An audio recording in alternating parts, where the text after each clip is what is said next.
IVM. Welcome to the most listened to South Asian radio station on the planet. Ruckus Avenue Radio.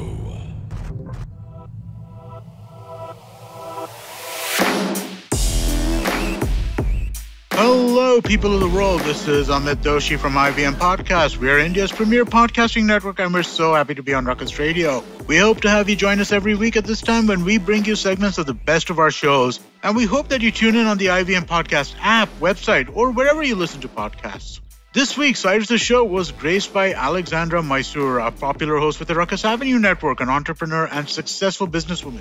They discuss ethnicities, life as a Desi in America, Alexandra's show, and the amazing stories shared by our guests. Do listen in. You also got the Alexandra Mysoor show, Hold for Music. Nothing came, which airs on Ruckus Avenue Radio, Dash Radio, Spotify, Amazon, Google Podcasts, Apple Podcasts, and Akash Bharati. I just put that in case they want to put it on, because that's got a huge listenership. It does? Okay, yeah. Good. Put me on. And I have a YouTube channel. So if you're watching on YouTube. I haven't promoted you enough. Yeah, you haven't. You said you were going to stop. Yes. Keep going. I'm helping you. Okay, YouTube channel is what? Because that's not mentioned here. What's that about? So basically it's clips from the show. We have Padma Lakshmi, Sunita Williams, Mithali Raj. Oh, you know all the Indian... Well, Sunita Williams is technically your Indian. Padma Lakshmi is... your Indian and am I Indian? No, because it's not right. They're born and bred in another country and all that of Indian descent, like you are, right? So, I mean, let's be fair. Mithali Raj is from Hyderabad and lives here and all that. So she's Indian. There's got to be a little distinction, right? Because you guys are American. You just look like us, but, better. But otherwise, it's a different experience. Culturally, you're American with Indian background, right? Is that fair to say or not? I mean, it's fair to say. Have I started an identity crisis now? And you're going to look inwards and say, oh God, who am I? No, I know who I am. No, obviously I had a different sort of life experience, but my grandparents and my family still live in India. Hopefully they're watching. And I've spent many summers there and things like that. So, But then all of America's immigrants in that sense. So they can all look back and say the 10th generation back was in Scotland or whatever. So my point is that you guys are American. We're very proud of you and we claim Kamala Harris and everybody else for whatever reason. But the fact of the matter is, it's that culture which brought you up with a little bit of our culture, obviously, because your parents or grandparents were from here. Fair enough. I'm not just saying that because there are too many famous Desi Indians and they eat up Indian Indians. We don't have a platform left then, yaar.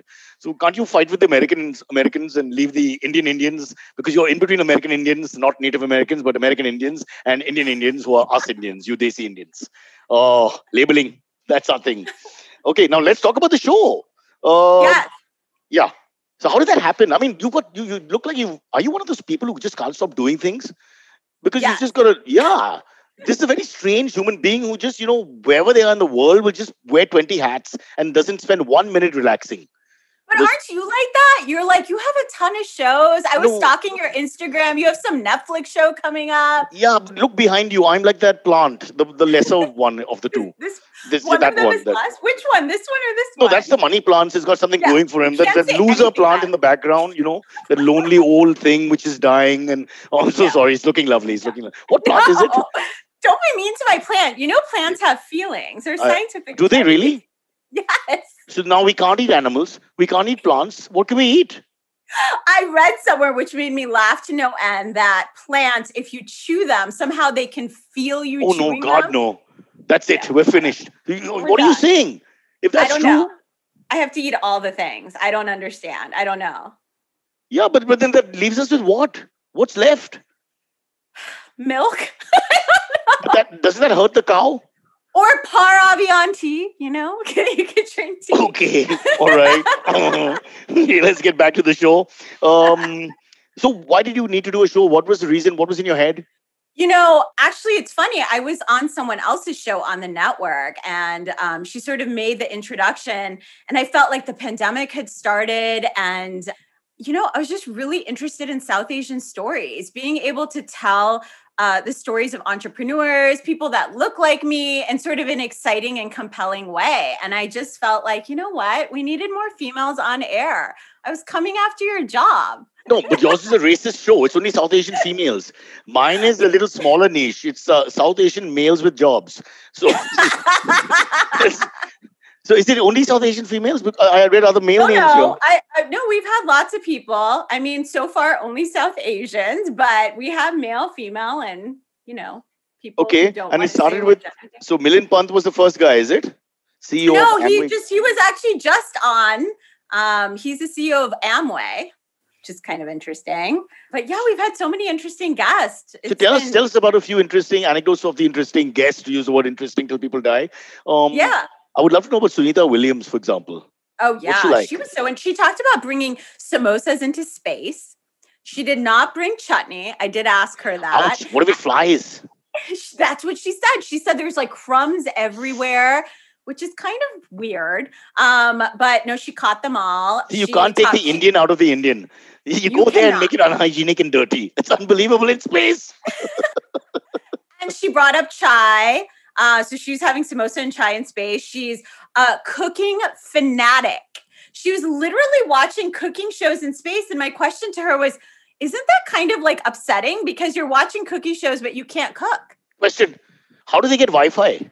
I asked her that. They do have some limited Wi-Fi, but the way that she got her cooking shows is she had them sort of saved on some discs. All right, okay. In some way so that she can play it. An old-fashioned VCR machine or something like God. In Amazing. Space. She has this incredible video on YouTube where she like goes through the space capsule, MTV Crib style, which, MTV, as you know, and unnecessary. You're the OG. I don't know what to do anymore with this generation. Ours was more like the Punjabi Bhangra. So yeah. So that was really sort of interesting. And do you know that she won the Boston Marathon, but in space? What? What does that mean? It means that she ran on a treadmill in space. And she said that she had like a TV in front of her. And if you Google this, you can actually see the images where I guess she had the race or some pretend race. And I was like, what happens to your sweat? And she says it's actually really gross because you do sweat and the sweat people have to catch it. Oh, wow. Yeah. But can you imagine that her dad came from Gujarat, comes on a boat. Then she like goes on a spaceship to space. That blows my mind. So, Gujaratis really are adventurous, to your point. Yeah, fair enough. Also, she vowed, no more boats, daddy. Fair enough. Yeah, but I just want to ask one thing. If she's in space and got so much on her plate, why does she have to go and do a marathon in the middle of that? I mean, there's nothing to do. Because we have to do 20 things. I have no idea. She's like you. She's from the same tribe completely. I wish we had. You know what I hate about people like you? Because you're good at everything you do, and then you overachieve, and all the other people who are good at only one thing start getting dwarfed and diminished, Because then you come and say, okay, I can do the marathon. I mean, Sunita Williams in that case. And the guy who's actually winning, or the girl who's actually winning is now suddenly pushed out of the limelight. She worked so hard. That's all she can do. Couldn't hold a job. Her husband left her. The kids hate her. And all she could do was run, and you took that away from her. Because now you're a super astronaut who at the same time, simultaneously, you're doing rocket aeronautics and all that. And at the same time, you're winning a marathon. Who does that? That's really unfair. I know, she's insane. And she told me that she brought up, her dad had sent with her the first time she went to space. Guess what book he sent with her? The Bhagavad Gita. Yes. See, I had to have an Indian touch. I was good. See? You were so good. She did. It was really, really, really interesting. She's fascinating. Now, Mithali Raj, super embarrassing because she's an incredible person. And we totally bonded because she grew up learning classical Indian dance like me. But I was super embarrassed because I don't know a ton about cricket. Oh. But I didn't tell her until the end of the interview. And she gave me an entire lesson. So can you imagine? I got a lesson from Mithali Raj. Like, to me, that's like a life highlight. But that happens to you only once. For me, it happens all the time. I have no idea what they're about. And I have to pretend. I've been doing this, I'm struggling with you right now. But, you've been nice enough to tell me so many things. But let me tell you one thing. I remember there's a Australian cricketer, you probably wouldn't know him because you don't follow the game, called Matthew Hayden. And a friend of mine went to interview him, who's one of the rare Indian men in the whole country who doesn't follow cricket. And he apologized because it was a food show. and Matthew Hayden was into food. And he said, look, my friend said, look, I don't know cricket. I know nothing about cricket. I know you're famous, but this is a food show. Hayden hugged him. He said, find an Indian male who doesn't like cricket so we can talk about anything else. I'm so happy. That's so so maybe Mithali Raj may have felt the same thing. Maybe that's why we became so friendly. It's just so, it's so refreshing for them to find people who don't care enough about that damn game after some time. I think there's this... I'm sure she must have liked that, all said and done, because otherwise it's always the same 5 questions. Oh, how did you manage? How did you become captain? How did you do this? What's your favorite innings? Will you win the World Cup? Oh, come on. To answer them in my sleep, and I'm not even her. All right, you mentioned classical dancing, and then it says North Indian version. I didn't even know. I thought it was all like from the South, most of the classical dancing. No. What is it? Well, I studied Kathak, so... And for those who don't know, I of course know, it's from the North, right? It is. And I saw that somebody on your show taught you a Tihai, didn't they? Yes, she did. A famous RJ. Would you like to recite it? Do you remember it? No. I had to hide my head in shame after doing it because all the classical exponents across India were upset. How dare you disrespect the art form in that way? Okay. Now, let's see who else is there. Let's get some more in before we get these other people in to spoil our show. Oh, by the way, your 40 under 40 entrepreneurs, Huffington Post has named you as a top 40 under 40 entrepreneur. You've been featured in a lot of places. Forbes, Vogue, Refinery 29, which I have no idea about, but it sounds great. And TV appearances over the years. So what's with you? You have to keep reinventing yourself, doing different things at the same time? Well, like Madonna, right? She kept reinventing herself. She did. That's a fair example because she held her own for how many years? Right? Although I don't know what's happened to her recently. I just haven't seen her. Yeah, but from 1980 to 2010 at least, she was very much prominent. That's huge for a singer. It is huge. I think that's great. What has been the worst? You're still reading from my bio? It's enough already. I don't want to miss out anything really important because then too late and then we have, Silvery talks too much and then AMAs and between you and me, you talk a lot too. So, it's tough to fit in everything in. I want to talk about your family and stuff. We'll quickly get there. But you're also a BA from the University of California at Berkeley in interdisciplinary field studies. I just dying to ask you, what the hell does that mean? Okay, here's the story. So I went into Berkeley pre-med. And you were pre-med? I was pre-med. And you dropped it? Well, there's a story. Honestly, I didn't become a doctor, so I dropped it because second year of college, there is this girl who was studying organic chemistry with me. I have never seen someone light up about organic chemistry. And I was like, I can't do this for 20 years. And basically Berkeley's like, well, we'll just help you create a new major so you don't have to start over. So that's basically what interdisciplinary studies is. What? It's made up? It's basically the interdisciplinary studies is you get to take classes from different disciplines within Berkeley. Mix and match. So I was interested in business. So I took classes in business and they fused it with neuroscience and they called it persuasion and, whatever. I have a degree from Berkeley, good enough. My parents were upset with me, but I think it worked out. But then how did the entrepreneurship actually start? So you did that, when I didn't want to become a doctor, my dad was obviously very upset and basically threatened to cut me off. So I was Are like, you serious? Yes. I'm sure he was just, he never got to that point, but I freaked out just enough that I went and I got a job because I actually thought he was going to cut me off. And the first job I got was doing public relations for a small company that we now know is called Google. And I also did stuff for Apple. And I had no idea what I was going to do with my life. But again, it was like the first job I got. So I took it. I didn't care. And one thing kind of led to another. And that's how I got into entrepreneurship. I didn't ever go in thinking, I didn't even know what the word was yet. But I think being in Silicon Valley around that time, just like you can't help it. Okay, awkward question. So when you started the first business, did you have money or not? No, I didn't. In fact, my first business, I had to barter. So I didn't have any computer programming skills and I needed this. I started an online store and this was way before you could just get something out of the box like Shopify, Squarespace. So I knew how to do PR. I found these college kids that were trying to do a startup that needed help with getting press. So I said, I'll do that for you if you build me a website. And that's how I got things going, was just bartering, being resourceful. And Yeah. This is the good old Gujarati Indian Desi Jugaad. DNA. Jugaad. It's not exactly Jugaad. It's also inventive. Jugaad is a negative connotation to it.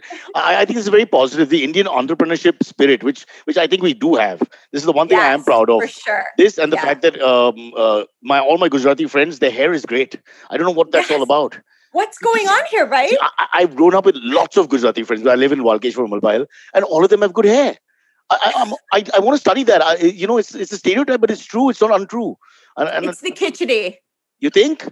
I think so. You're not telling us the truth, but you don't want to share that. You want to laugh at us as we age. Ha ha! Non-Gujarati. You can tell. How come you were allowed to marry out then? That was cool?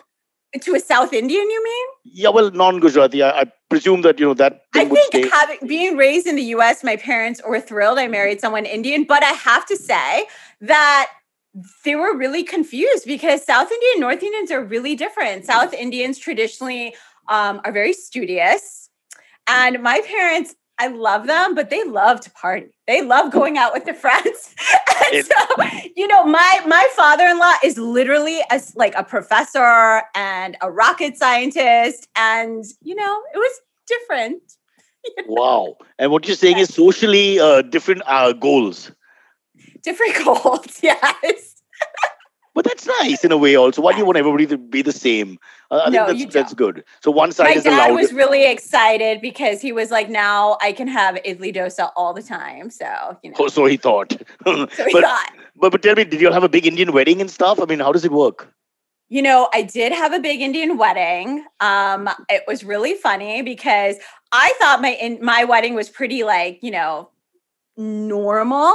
But when I had, of course, my non-Indian friends come, they were like, wait, there's more? There's more? I was like, yeah, this is just like the pre-wedding.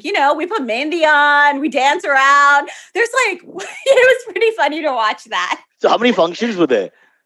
I think there was 5, and mine was all across California. We got married on a beach. Then we had, of course, to blend North Indian and South Indian, we had to have a garba. So, But then what happens to the more conservative in-law side with all this partying and sangeets and, all these events, so to speak? They watched and they enjoyed it. That's it. That's the beauty of the world. People have to learn to live together and not try to invade each other's cultural space. You can catch the full episode on the IVM app, website, or your preferred podcast platform. And remember, Cyrus goes live on YouTube every morning, 10 a.m. Indian Standard Time. So make sure you subscribe to our YouTube channel as well. It's time for a break and we'll be right back. Want to learn something new and have a few minutes to spare? Well, then go for the Traveling Professor's Diary, where I, Siddharth Deshmukh, the Traveling Professor, will help you glean from all the insights that I've gained from wherever I've traveled, learned, taught, and repeated. Join me every Tuesday and Thursday on the IVM Podcast website, app, or wherever you get your podcasts from. IVM. So, welcome back. It was World Puppy Day on the 23rd, and Sunetro, host of GayBCD, recently adopted a girl puppy, and he has been ever so happy. So he and his co-host Farhad, who is a cat parent, decided to share their happiness with us by talking about their beloved pets. So it is pets, and it's basically the equivalent of children for a lot of queer people, actually. So yeah, we'll be talking about pets. Why? Because I happened to adopt a dog earlier this week, and she's so I have a daughter. I have a dog that I'm taking care of, and it's just give us kind of context. How did you come across? Okay, so I'll start where it all began. I've always, we've spoken about it. I love animals, and I'm a dog person, and I've always wanted a dog. I just wanted to be sure that the space that I'm living in is big enough for me for the dog to kind of exist freely and chill wherever he or she wanted. So when I moved to my current house, which is a bigger house, I kind of figured that this is a good time, and I knew that we are not getting back to office work anytime before September, October. So I'd have enough time to kind of spend with the dog to kind of create a bond and all of that. So I kind of sent feelers out. I have a lot of, and this is strange because, each friend circle, there are life stages that, all friends go through. And that's the same for my friend circle, where literally 80% of my friend circle, they're all going through, and most of my friend circle, we don't care much about, progeny, so to say. Let the clans end with us, and all of us are pet parents. And so I'd send feelers out, and I'd get approached. I'd see a lot of dogs. It just wouldn't work out because, again, my lifestyle is a very, it's difficult to crack because I live alone. I work. I am not at home all the time. So not all dogs are amenable for that. And it just so happened that there was a Chihuahua that I kind of really, really liked. And this was one of the many pages that, are out there for, dog adoptions and stuff. So I reached out to the owners, the fosters. So I was about to meet the Chihuahua because we wanted to see whether, the dog reacts well or not. The foster mom, we had a very honest conversation, and she said that, do you have family at home? So I said, no, I don't. And there's a reason why I'm giving you all of this context. So she said that you won't be a good fit for this one because she's very traumatized. Like, she's had a traumatic experience. She doesn't react really well to being left alone at all, like not even in the next room. So she either needs constant human company or constant dog company. So I said, sure.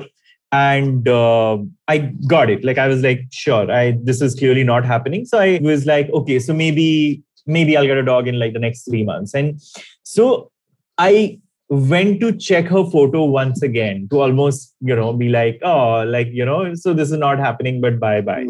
Below that was a post which someone had posted with my current dog. And this person had posted saying that, she's, and I saw this photo of this tiny little thing, she's minuscule. And yeah, I just saw her, and I don't know, I had my mouth was watering when I saw her. She was so cute. Don't you feel that when you see? I do feel like biting my cat all the time. Yeah, that's what. I annoy her so much. I give her 500 kisses a day. She just goes even babies. Anyway. I hate saying this, but when I see babies whose heads smell nice, I literally this is very weird. Cute aggression. I feel like biting them. I just feel like biting. Yeah. I know what you mean. Yeah. So anyway, so I saw the photo. I reached out to that account. As in, I messaged on that post. No one responded. And then 3 days later, I see that there's a new friend request from someone. And I was like, who is this person?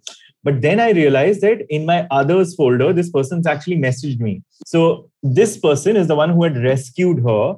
And the person who was fostering had put that post up. So one thing led to another. She came, visited my house. And the day she visited my house, she got so comfortable. We were like, okay, so let's just start. I was very nervous because I didn't have anything for her. I didn't have a bed. I didn't have food. I didn't have anything for her. But we were like, okay, let's just start.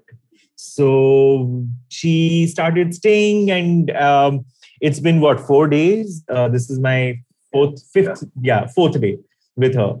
And it's just... Wait, hi. We tell everyone the name. Her name is Gaga. Because you're a Taylor Swift fan. Why?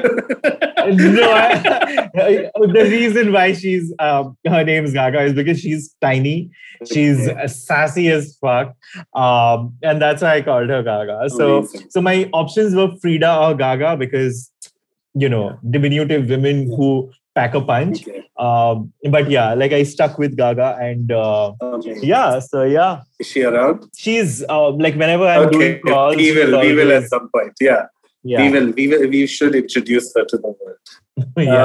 But wow, congrats, man. That is amazing. Thank you. It's and this is something I knew. I wasn't prepared for what I would feel, but I knew that I would feel something akin to just this.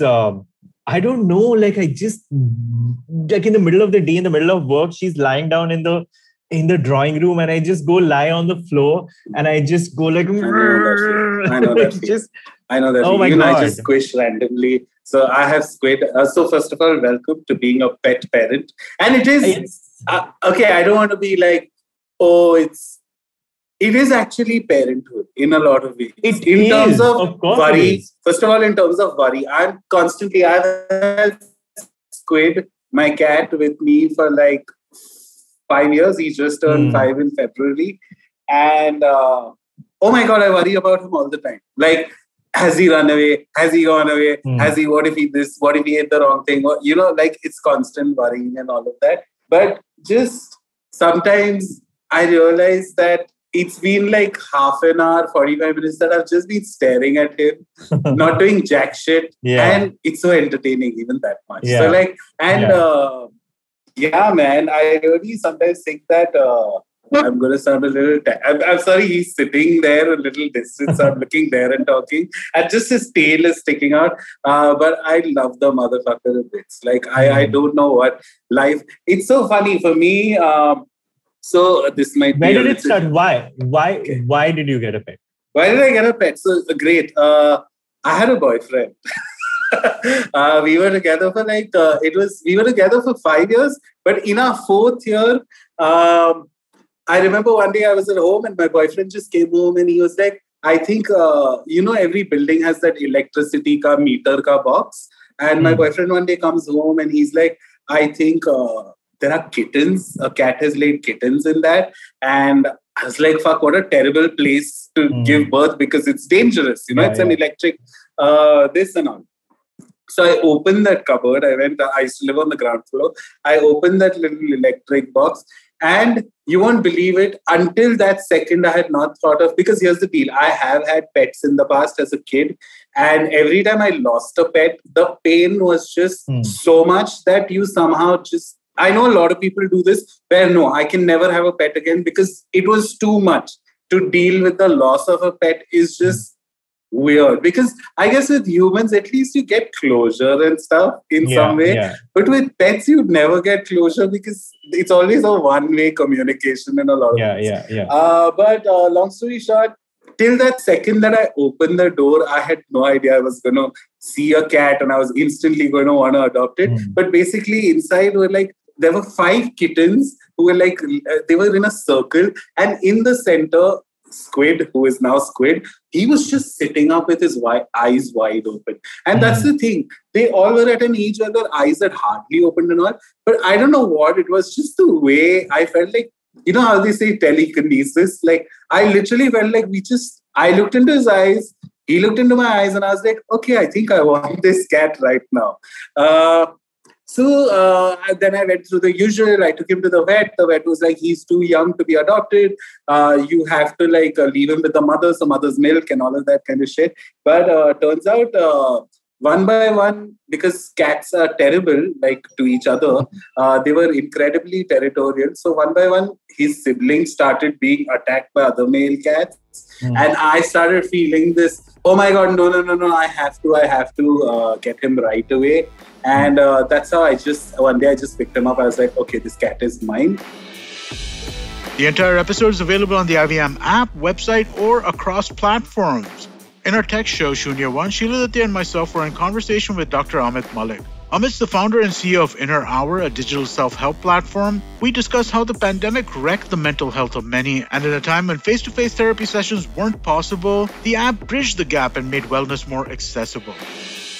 Can you describe the app a little bit? Can you kind of give an idea of what somebody's journey would be when they get onto the app? Absolutely. So let's take a step back and say what did we try and build and what are we still trying to build? It's an ongoing journey for us. What we really tried to build is saying, if you wanted to get a good psychological therapeutic experience, which means in simple terms, you wanted to go to a good therapist, right? What would your experience be like? And can we digitize that experience in some way, right? Now, with the caveat that not everything can be digitized, and some people and some situations demand from a clinical safety perspective that people are seen face to face. There's bits that can be digitized and automated, right? So what we did was we sat down as a group of therapists, psychiatrists, tech guys. We've got a fantastic product team. Over a period of 9 months, just tried to crack that. So so contrary to everything you hear about build fast, break fast in the startup ecosystem, we just spent about 9-10 months building and breaking indoor without taking it out to anywhere else, because we were not convinced that we even want to road test, user test the stuff we were building. And what we were trying to build was saying, if you were to go to a good therapist, what would a standardized experience look like for you, right? And part of that has to be personalized, right? Because if you go to a good therapist, the conversation they'll have with you is a personalized conversation to a large extent. So we took those two elements and said personalization and degree of standardization of the experience and tried to digitize that in different ways. And what we've created today is essentially you come to the app, you answer a bunch of questions in this quite a similar way that you would go to a therapist, and they would in the first session they would try to understand you better, and then once you've answered these questions, the algo kicks in and it creates a 28-day program for you, right? So what it does, it creates a program that consists of psychological activities, mood trackers, information bits that you consume on a daily basis. The idea is to spend 5 to 7 minutes on the app every day. And based on this consumption, you learn new psychological skills. And as you practice them, your symptoms or how you're feeling should start improving from that perspective. So that's the broad idea. And then the optionality to either do this on your own or with the support of the trained psychologist is available on the app. So a trained therapist, and you could work together or you could do this on your own. So that's the broad ecosystem. So the core is this program of psychological activities. There's a lot of there's a customized content feed that goes with it that gets updated on a daily basis. There are trackers that allow you to sort of record how you're doing on a daily basis and then almost make notes along with it. So it's like a mood diary, basically. Right? And then there's the option to do all of this with the psychologist in a collaborative journey, or do it on your own, basically. So it's a combination of both things that, because that was what I was trying to get at, right? I mean, one of the things that I think around mental health treatment generally is that, most people who I know who have done this stuff, they work very closely with the psychiatrists they work with or the psychologists they go to, right? And so that is a big part of how you guys are looking at it, because that was one of my questions there. That and you addressed that to an extent, but maybe you can expand a little bit on that. How do you address the problem of customization so that people feel kind of that the problems addressed are personal problems rather than feeling like you're in part of a larger process?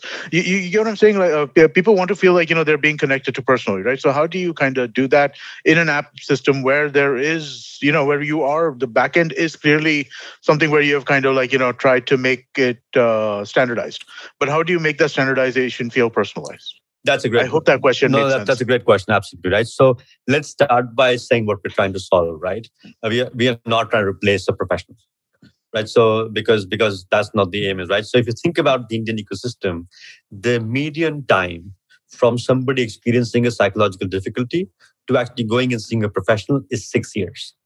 Right. So there's a huge gap between when you first feel something's not all right, and then right, I'm at the door of a psychologist today or a psychiatrist today. Right. So that's the gap we're addressing. Right. So now so you can never get the degree of personalization or customization that a good professional will be able to give you with any kind of technology, right? And we can talk about machine learning and automation, and we are not there, right? I spent a lot of time researching this before we made the decision on the first product. And from where technology is today, we are not there right now. Right, so where that degree of personalization can happen, that it can replace a good professional. But there is a huge space between where you are when you first experience your first symptom, and or first realize something is not okay, and when it only show up at the door of a psychologist, and that time lag of 6 years is what we're trying to support. Right now, if that's the benchmark, what people do today is A, do nothing. B, Google random stuff. C, talk to a friend. Go see a spiritual reader or spiritual guide. And then that list has a long tail of other pretty poorly evidence-based things that people do in that period of time, right? So that's what we're trying to replace. Right? That's the first thing to say. So I wouldn't compare it in any way to what a good therapist or a good psychiatrist can do for you. That's a whole different value proposition altogether. Right? Now, in the self-care journey, the personalization happens through the algo, right? So that's getting better and better with data. We have now crossed over 1 million downloads, we have a lot of user data, and that using the data, the algo keeps getting better and better. We keep learning more and more from that perspective, right? And essentially, what we do is we look at the areas in which you're experiencing difficulties, look at the metadata around it, and then build that program for you through this automated engine. And then as you progress in that journey, we keep updating that program every 15 days or 14 or 15 days. So it's 20 years. So every 14 days, we keep updating the program. And basically, by asking you a few questions again. Right? So we ask you questions, and then we're now beginning to seek the passive data, like more longitudinal data as well as you go through the program, and now trying to see if we can customize the program even further with other bits of data we collect from. So right now the updation happens based on assessment, but then and happens every 2 weeks. So your assessment, which is unique to you and your condition, is what drives what the program looks like every 14 days. Have you a lot of just to reference a little bit of the tech space that existed, in this domain maybe, and I'm sure you looked at it when you started building this product 5 years ago. Most of the apps, at least again, speaking from whatever personal experience I have of looking at this space, most of the apps sort of focused on things like meditation, sleep, obviously the mood charts and all. A few of these features sound familiar, and I know INRR has a lot of those things as well. What made you, obviously you were coming from a clinical background and you expanded exactly on what you were trying to do, which is breach that, initial phase of people who develop mental health problems. But when you looked at the rest of these things that existed in the space, did you think of doing something different or unique? Did you see something missing or specific for, let's say, the India space that you built into the product? So I think absolutely. That's again great question. So what exists in the ecosystem today in the app space is largely meditation wellness based, right? You've referenced some of these products, and some of them are fantastic products. I use some of those products myself. I see them as huge complementary products to what we do from that perspective, right? And I think for us, the app is one part of the journey, right? We didn't set out to, and we still don't believe that we're just going to be a self-care app, right? So already we're expanding from that initial user funnel to people who need more than that, right? So already we have a network of therapists across the country who do deliver therapy in different languages. And so the next step into it is saying, how do we now connect people who have taken that first step and started engaging with their mental health or emotional health and connect them to good professionals so they can start their therapy journey there, right? The next step from that is going to be saying, how do we now that the regulation around telemedicine and prescribing has been looked at by the government in the last years following the pandemic, how do we then now say, can we look at psychiatry and prescribing as part of this journey as the next step in that, right? And then how do we connect this to the offline ecosystem? So the idea being to have a holistic one-stop shop for mental health needs of Indian users all on the same technology platform, right? And self-care is an important but one initial element of that journey from that perspective. If you look at the ecosystem, right, there's some fantastic practitioners out there in this country, right? But A, they are few and far between, and B, they're concentrated in certain geographies, right? So, if you put a map of India up for me, I can tell you exactly where those 7 or 8 pockets are, where a lot of good mental professions are sort of congregated from that perspective, and this largely linked to where the good mental health institutions are, right? Where NIMHANS is, where AIMS is, where CIP Ranchi is, where PGI Chandigarh is, where Pondicherry is. So there's these cohorts of psychiatrists that are clustered together from that perspective. Punjab as a very interesting sort of side story. Ludhiana has about 40 or 50 psychiatrists, which is more than the whole of northeast of India put together, I think, if I'm not wrong. And I think that's the right data, but it's a story that somebody in Ludhiana told me a few years ago. So just going back to the point, now how do you bring access to a single technology platform in India to users so that their entire journey and their entire care continuum can be coordinated? Let me delve into what that means. If you're in the West, you have mental health clinics, you have inpatient units, you have therapy services available in a fragmented manner. They're not connected to each other in most places, but they're still available, right? India, it's, as I said, that resource is very sparsely distributed, right? And it's still very scarce. And while some of them are very, very good, very, very limited in number. You can tune into the full episode on the IVM Podcast app, website, or wherever you get your podcast from. And on that note, let's take a short break. 2020 is a difficult year. A global pandemic, protests, elections, recessions. You get the picture. What we need is a space where we can have nuanced discussions about global affairs and foreign policy. That's where I come in. My name is Hamsini Hariharan, and I host the States of Anarchy podcast. Every second Tuesday, I speak to experts in the field of international relations to make a little more sense of the world. So join me on the IVM podcast app, website, or wherever you're listening to me right now. Ruckus Avenue Radio.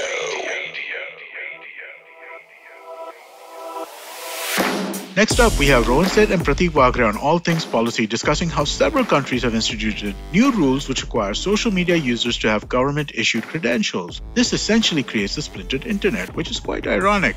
Listen in for more. Hello and welcome to All Things Policy.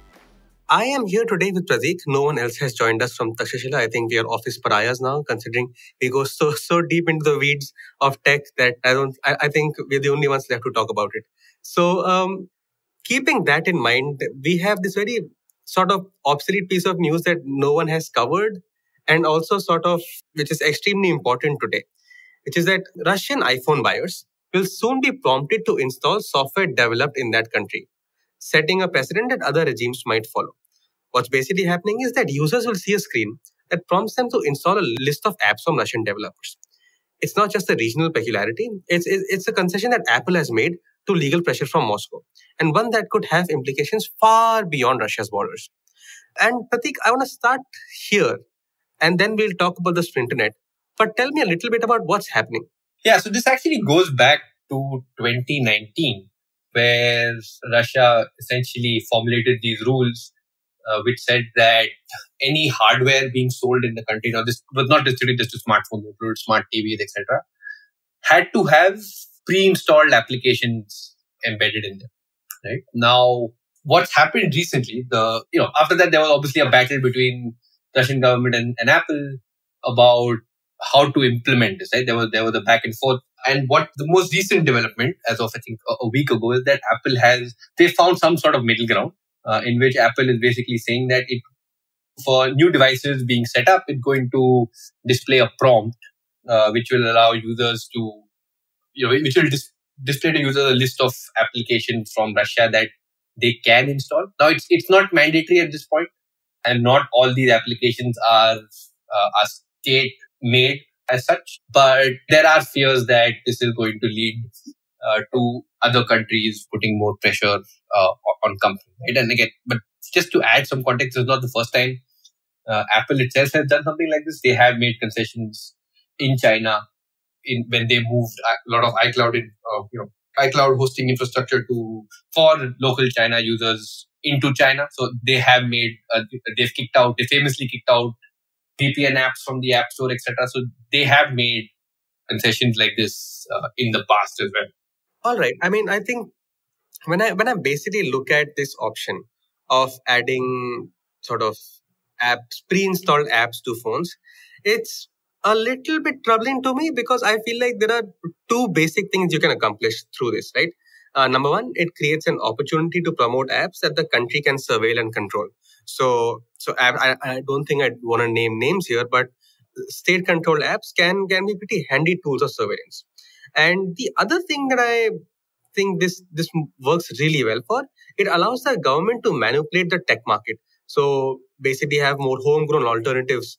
Because if I generally have an app that I can't remove and it's been on my phone since day one, chances are I might give it a shot. I might not be regular at it, but I might give it a shot. And if the network effects are strong enough, I don't have a choice. So it sort of manipulates the tech market in that way, which is, I don't know. Am I getting both of these things right? Or are there other effects that I'm not seeing? No, I think both of those are possible. But at this point, these kind of requirements are not yet widespread enough. I don't know if there's been enough research on this to actually, state that whether this will lead to distortionary effect in the market, in the marketplace, etc. Right? But I think, as developments, they are certainly ones to be concerned about and watch closely, right? And again, these sort of things are not happening in isolation, right? Because on the one hand, you have Russia saying pre-installed, asking for pre-installed applications Incidentally, around the same time in 2019, China had come up with a guidance saying that in 3 years they want all public institutions and government offices to get to move away from using foreign computing equipment, and in over 3 years, right? And I think they had split this over 30% of it to be 30% of this migration to happen in 2020, 50% in 2021, and the remaining 20% in 2022, right? And then if you look at the fact that last year the US said they want to promote a clean network thing, right? So there is this growing tendency around the world to institute stricter controls of any form on the internet, and I think that's certainly a trend that we need to watch out for. So this brings me to sort of the broader point of the stack.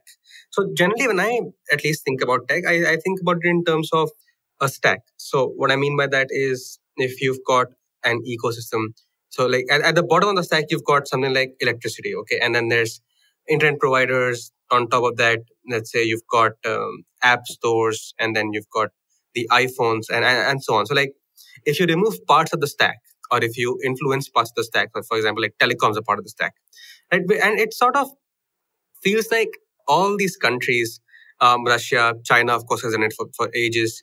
India is also sort of manipulating the stack in a few ways. It's sort of troubling to me. So, for example, and I hope, I'm pretty sure I'm butchering this name, but Roskomnadzor, Russia's internet and media regulator, fired off orders to TikTok, YouTube, and other foreign tech platforms, as well as VKontakte and other Russian social media platforms to remove information about demonstrations. These are, of course, demonstrations that have been happening in Moscow recently about what the political opponent that Vladimir Putin had, I imagine. And these demands of censorship were basically met with disturbing levels of compliance by these tech firms. And Moscow's also sent vaguely worded requests to Telegram to stop dissemination of personal data. And Telegram sort of has also complied. And there is also the internet regulator in Russia has throttled access to Twitter. It slowed down access. And the move seems to have backfired, as other websites such as of those of Russian and American companies, the Kremlin and both houses of the Russian parliament have become inaccessible. So Prateek, talk to me about what's happening here, how sort of managing the stack can backfire, and should we be doing this in the first place? Yeah, and this is not the first time that Russia has had challenges doing this, right? So a couple of years ago, they had tried to block Telegram, and that backfired because Telegram tried to evade their ban, and what Russia did was just try to mass block IP addresses, and in the process, I believe they blocked a bunch of Amazon Web Services IPs as well, which affected a whole bunch of websites across their accessibility in Russia. In this case, again, what's happened is that yes, they've gone for the technical intervention of trying to throttle it. Now, again, it seems that there were different theories about why this happened. I remember reading one explanation that said it was possibly a regular expression in the code that was gone wrong. Again, like we likely never know what the specific implementation issue was. But, as you said, it resulted in a whole bunch of additional websites being blocked, right? Now, the challenge with this is that, these kind of blocks are not necessarily easy to enforce, and it's not necessarily that difficult to work around them, right? A good example of this is even China, right? For all their prowess of blocking internet content, you can still relatively easily work around with a lot of their blocks using VPN, right? We saw that with the recent Signal block as well, right? Where I think a week or so ago, it was reported that Signal isn't working properly in China. And the way people tested this was accessing it without VPN and with a VPN to arrive at the conclusion that maybe China was doing something to block this, right? And then, of course, you had researchers go in and determine in more detail what was actually going on with network data flows, etc. Right? But the other interesting thing about this Russia incident with Twitter is that, as you mentioned, right, there have been a bunch of warnings issued to other platforms as well. So it sort of displays a very hybrid approach that Russia takes. Right? It's a combination of digital and physical measures. Right? So you have courts issuing fines. Right? You have threats to individuals in the form of either putting them behind bars or some form of oppression. Right? There is harassment by various state agencies, etc. Right? So what you see there, it is not a purely technical intervention. It's a combination of both physical and digital interventions, right? Which is also a very, very worrying trend. And some of those examples might have sounded familiar to us as well. The IVM app, website, or your favorite podcast is where you can find this show and more. And finally, we have our wise man, Ashish Vidyarthi, who has recently battled COVID with victories and learnings. He talks about dealing with such times of crisis and healing through them. Namaskar, Bandhu. I tested COVID positive on 11th of March while I was shooting in Delhi. I'd taken precautions. Guess what? I got it. It seemed a bit to me like you step out into war with your bulletproof jacket and helmet and your gloves and everything else that is needed. You took all the precautions. Oh, yes, you did. People around you too did. Guess what? Yet a bullet got to you. It got to me. So here I was in the 11th with a slight bit of fever, decided to take a test and discovered that I had it. Now, what happens thereafter?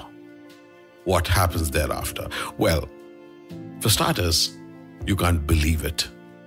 It happened to me. I took all the precautions, yet it has happened to me. Now, it is not just in case of COVID. There are a host of things that each one of us is dealing with. And it's a funny feeling when you suddenly get, hey, listen, what did I do to get this? I took all the precautions. Now, at times it is simple. When you find yourself at the source of a mistake and you say, I did that and therefore I got this. But there are times when you cannot fathom what went wrong. And that is the topic of this conversation.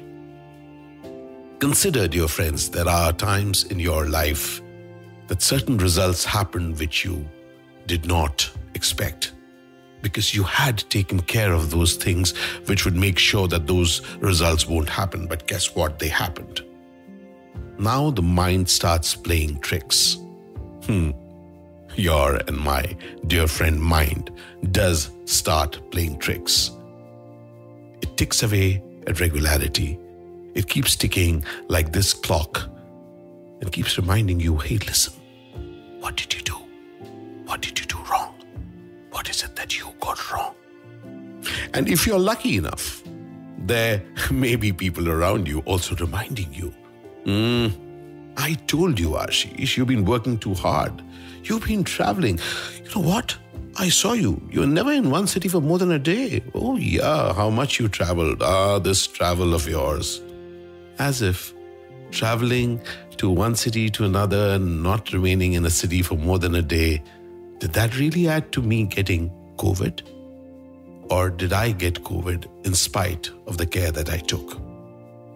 Dear friends, as you deal with your crisis, which may be unique from COVID, remember, there will be times that you will get the bullet.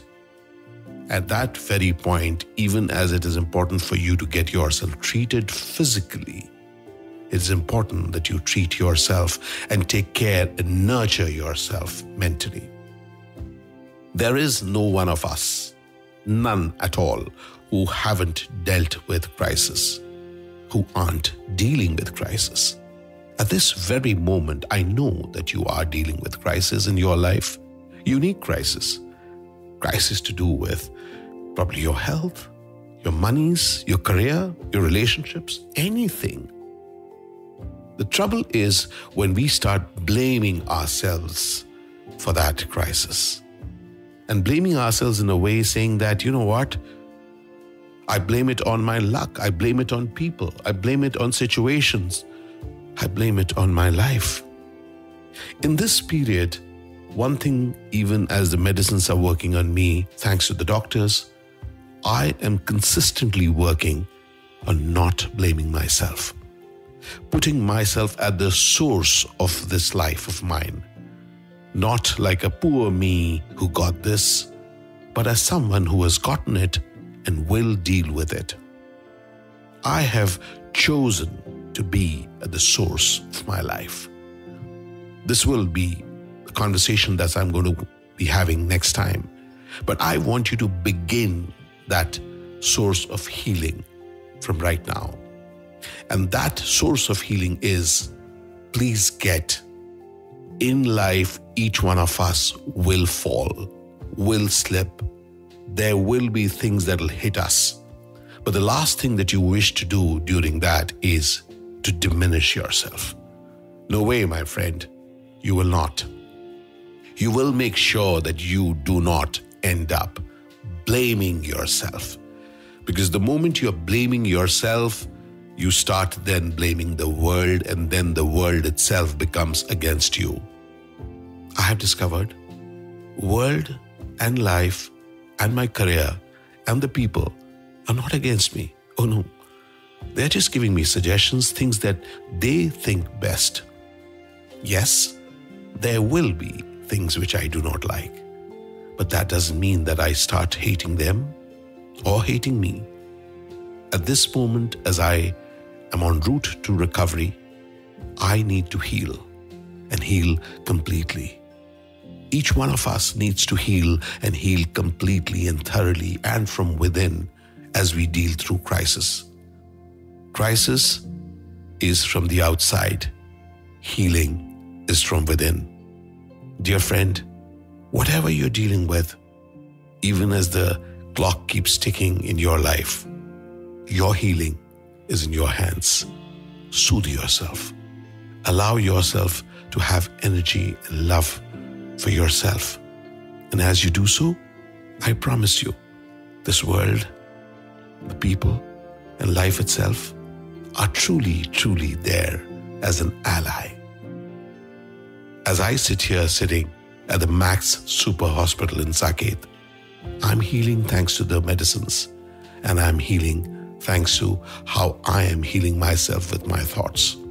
So, encourage yourself. Be kind to yourself.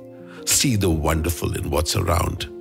I am seeing wonderful even in this as I reach out to you. So cheers to an extraordinary day, dear friend, as you begin the journey each day in the midst of crisis or otherwise, knowing you are your ally. Lots of love. Look forward to hearing your feedback.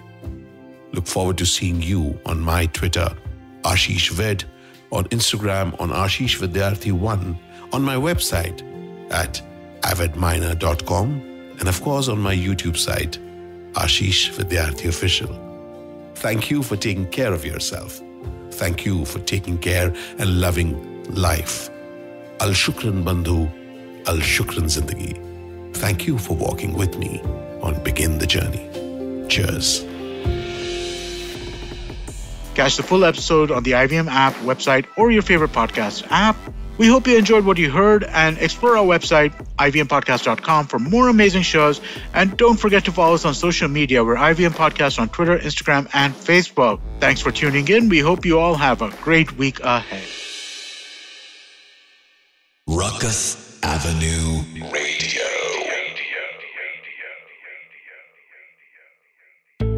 Feeling overwhelmed, anxious, struggling with too many obstacles, don't know where your life is headed? Well, if you are dealing with one or all of these, tune into the Positively Unlimited podcast, because in each episode, I share a life lesson, a life hack, a pro tip that can help you get your life back on track. All episodes are available on the IVM website, IVM Podcast app, or wherever it is that you get your podcast from. IVM.